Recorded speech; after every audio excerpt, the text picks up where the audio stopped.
Yes, so Moran, and then I see Craig has his hand up after you. One more thing, that cancer has been a poison in this gas blow. Family members passed away.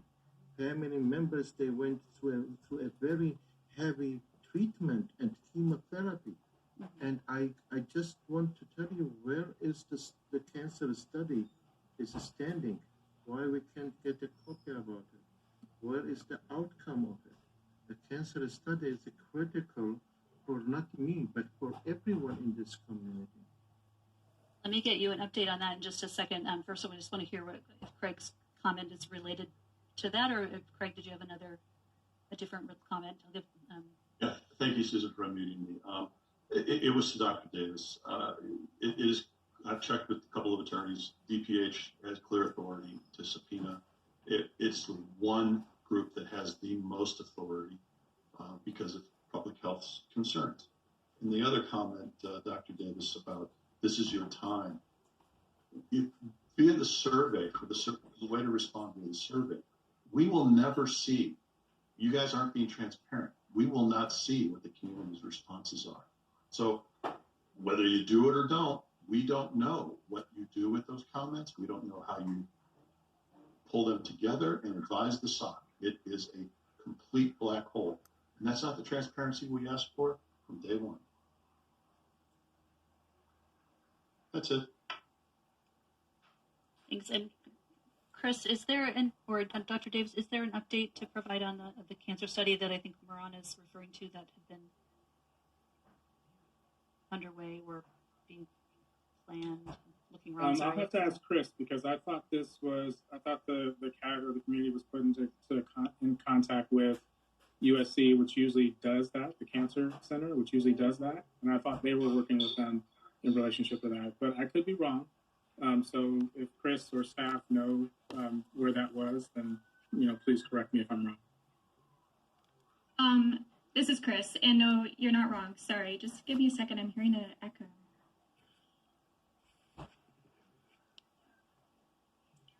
And Brian, I see your hand. You'll be next after. And Lori, oh, you know what, Chris, while you're looking that up and fixing your audio, Lori hasn't said anything yet, so I do want to unmute Lori here.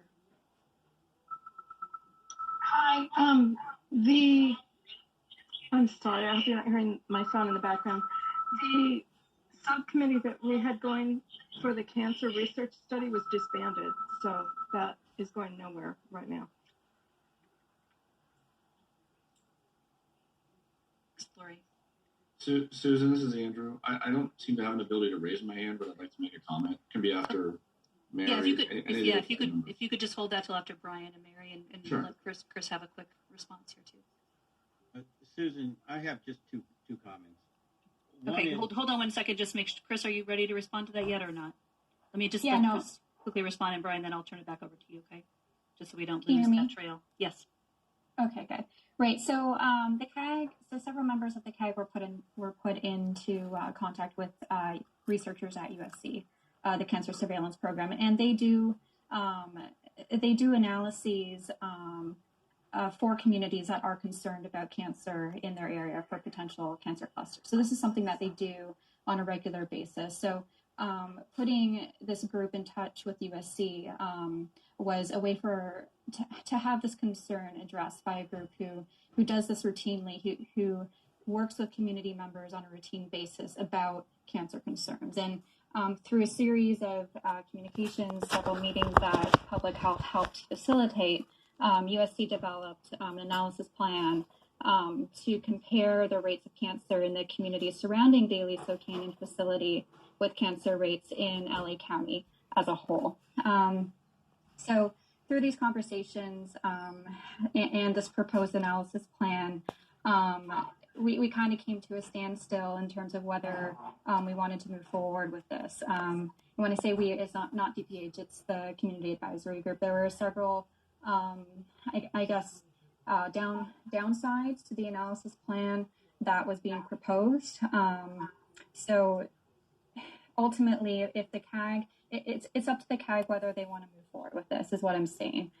So the analysis plan put together by USC is what they do on a regular basis. This is established protocol for how they study cancer concerns and clusters and elevated rates in communities. So that it's their call in terms of how they do this analysis.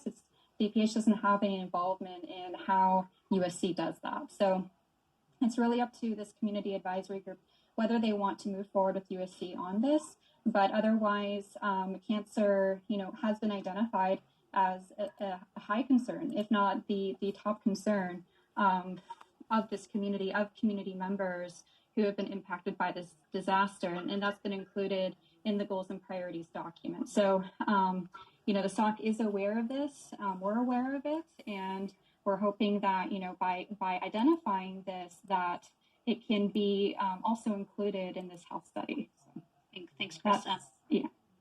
So we can talk a little bit more about that after we connect. And Brian's waiting first, Andrew. If I can. No, I know, but there's some clarifications on Chris's statement about the cancer subcommittee that need to be made. Well, you can make them for sure. You're the third in line, I promise. So I want to kind of try to keep in order. So Brian, you're. Andrew, I'll try to make this short. Look, communication is the name of the game here, and communication, if it's honest, it's not good, because Dr. Davis just told us that they don't have subpoena power, and that's okay. If that's true, I don't happen to believe it, but if that's true, I'm sure he believes it. But we don't see the communication out of DPH with regards to pushing for it, asking for it, demanding it, trying to find a way to do it. That doesn't happen.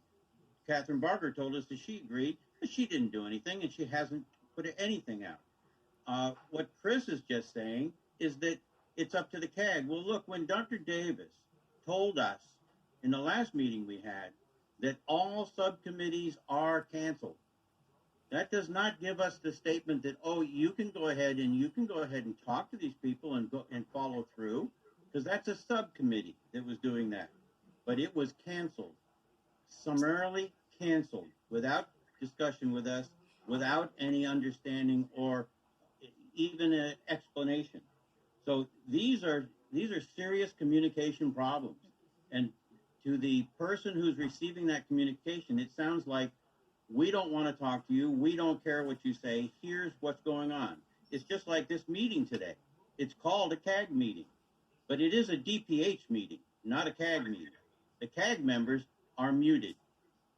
All right, so I'm really disappointed at the way the communication is coming down, and if there's anything honest about it, we can't see it, or at least I can't see it.